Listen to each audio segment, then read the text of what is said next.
I have this 3-drawer solid pine wood cabinet that I bought from IKEA a long time ago. Siguro nabili ko ito way back 2015 or 2016 if I'm not mistaken. Alam nyo naman ang IKEA, some of their furnitures are plain ang gawa nila, pero maganda kasi sa kanila, pwede mo i-assemble or pwede mo silang pag-iwa-iwalayin.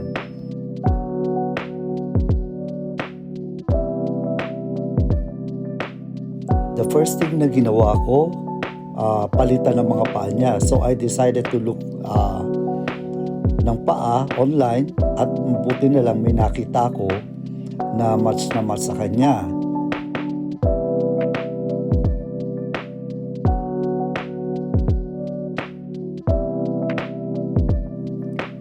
And I put wood molding around sa table, just sa top niya. If you can see it, nakikita niyo yung mga molding.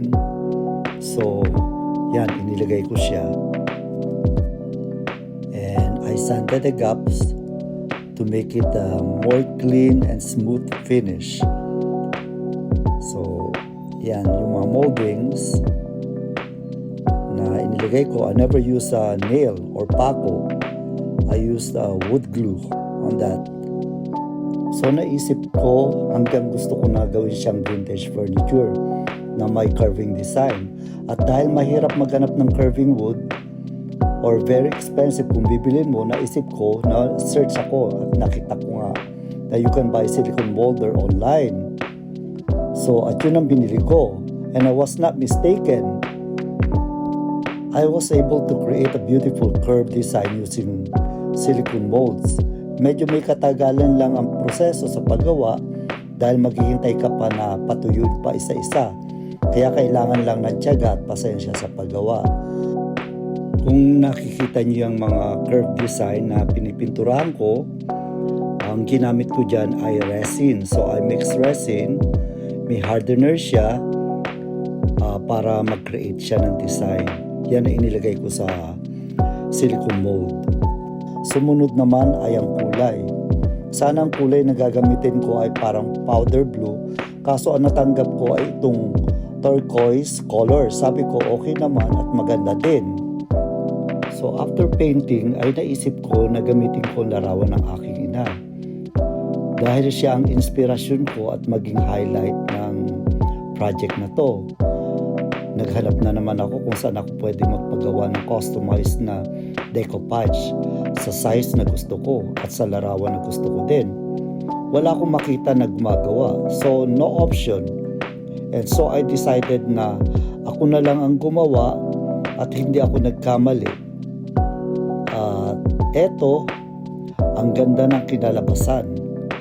Pagkatapos ko mailagay lahat sa furniture ang mga ginawa ko na decoration at mailagay ko na yung larawan ng aking ina, ay tinapos ko ng pintura.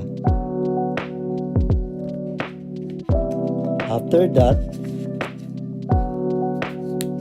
doon ko naman isinunod ang mga gamit ko na wax para umangat ang mga design at isinunod ko na, nilagyan ko ng kulay gold every detail para lalong mangibabaw ang bawat design.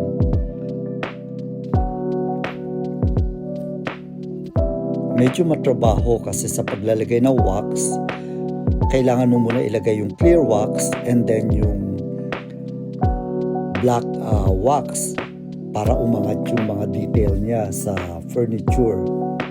At syempre, kailangan nyo punasan ng basahan at medyo maingat dapat kayo. At eto, lumabas siyang maganda na parang vintage European cabinet.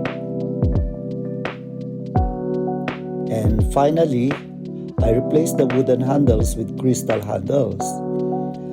Ang ganda, lalong umangat ang larawan ng aking ina.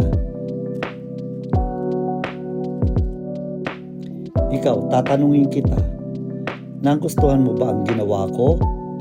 Paki-like and comment na lang sa ibaba kung nagustuhan mo. At maraming salamat sa panunood nyo. Sana nagbigay ako ng isang inspirasyon sa inyong lahat.